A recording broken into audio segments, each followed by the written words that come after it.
She noticed him noticing her. I saw the exact moment it happened. She glanced over and he smiled and she smiled back. Not a polite party smile. A real one, the kind that reaches the eyes. Something cold moved through my chest. He crossed the room. Of course he did.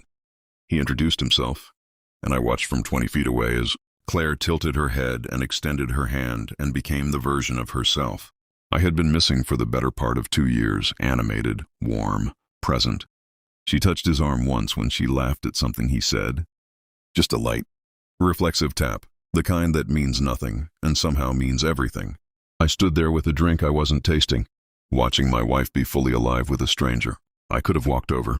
I could have inserted myself, played the territory-marking husband, made it awkward for everyone. Part of me wanted to, but something held me back, and it wasn't cowardice.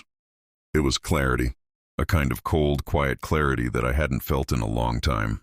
This wasn't about Ryan Calloway. Ryan Calloway was just a mirror. What I was seeing, her laugh, her energy, the way she leaned in when she was interested. That wasn't something he had created. That was Claire. That was the woman I had married. She hadn't disappeared. She had just stopped showing up for me. And the question I needed to sit with, the one burning quietly under my ribs, was why. And more honestly, whether I had done anything to deserve her showing up at all. I set my drink down and went to find Dana's back porch.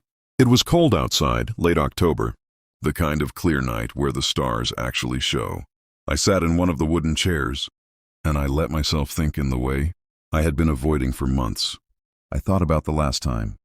I had planned something for Claire, not just shown up, but actually planned. I thought about the last time I had asked her what she was reading, what she was feeling, what she was afraid of. I thought about the promotion I had chased for 2 years that had quietly eaten, every evening and most weekends, and how I had told myself it was for the family, for security for our future, without once asking Claire if that was the future she wanted. I thought about the way she had cried once. Last spring, alone in the kitchen after Lily was in bed, and when I came in and asked what was wrong, she said nothing, just tired. And I had believed her because believing her was easier than sitting with the possibility that I was the reason. I was out there for 20 minutes, maybe more.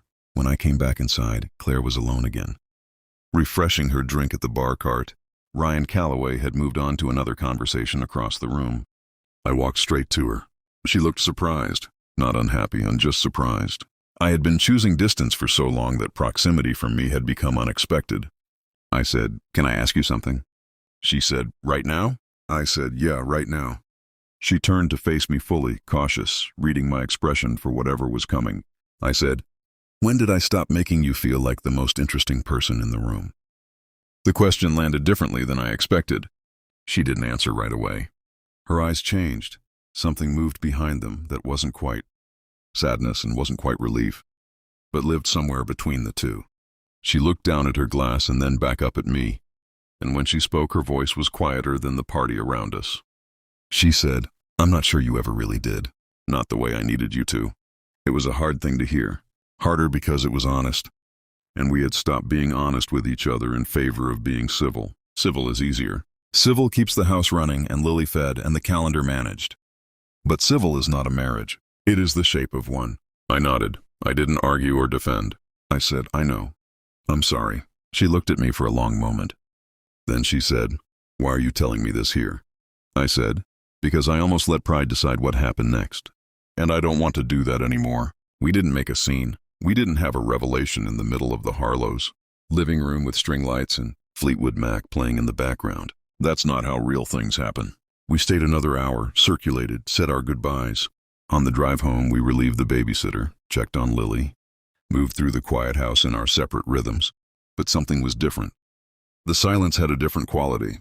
It wasn't the silence of two people who had given up.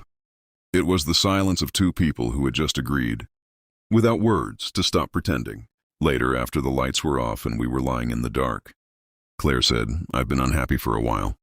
I said, "I know." She said, "I don't think I wanted to leave. I just didn't know how to stay the way things were." I said, "Then let's not stay the way things were." It wasn't a magic sentence. It didn't undo 2 years of distance overnight, but it was the first real thing either of us had said to each other in longer than I wanted to admit. And real things, even small ones, have weight. They stay. They become the foundation of what comes next. Over the following weeks, I started making different choices. Small ones first. I came home for dinner 3 nights a week without checking my phone. I asked Claire about her book club book and actually listened. I planned a Saturday, just the two of us. Lily at my mother's, where we drove out to the lake and walked for 2 hours and talked about things that had nothing to do with schedules or bills or Lily's school. It wasn't effortless. Some conversations were clumsy and some silences were still uncomfortable. But we kept going. She started meeting me halfway. I'd notice it in small things. A cup of coffee made the way I liked it. A hand on my shoulder when she passed behind my chair. A look across the dinner table that lasted a half-second longer than necessary. The language of intimacy is mostly small. We had forgotten that. We were remembering. 3 months after the party, we started seeing a marriage counselor, a quiet woman named Dr. Patricia Webb, who had a calm office and the rare ability to ask questions that made you hear yourself clearly. It was uncomfortable in the beginning. Claire said things that stung. I said things I hadn't even known I was carrying. But Dr. Webb had a way of holding space for both of us at once. And slowly, conversation by conversation, we started to understand not just what had gone wrong, but why. And more importantly, how we had both contributed to the distance in our own ways. Claire told me once in one of those sessions that the night of the party she had noticed me watching her from across the room, that she had expected me to come over and make it weird or to go cold for the drive home, when I did neither. When I sought her out and asked her that question instead, she said something shifted in her chest. Not fixed, just shifted. Like a door that had been stuck finally moved on its hinge. I thought about that for a long time afterward. It's strange how one moment of choosing differently can open a corridor you didn't know existed.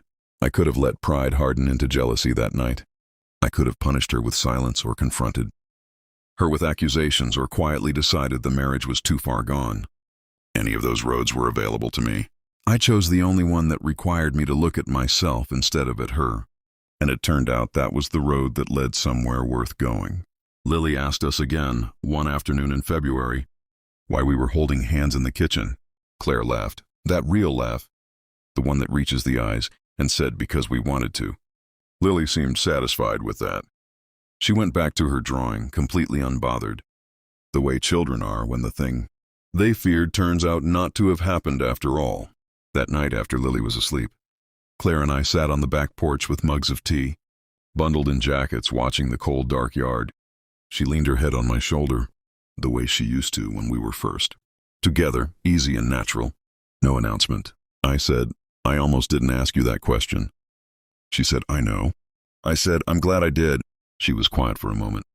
Then she said, me too. The stars were out. The neighborhood was still. Somewhere down the street a dog barked once and then went quiet. We sat there until the tea was gone and the cold pushed us back inside. And we went in together. The same door, the same house. The same life, just truer now than it had been before. That's what happened next. That's what changed everything.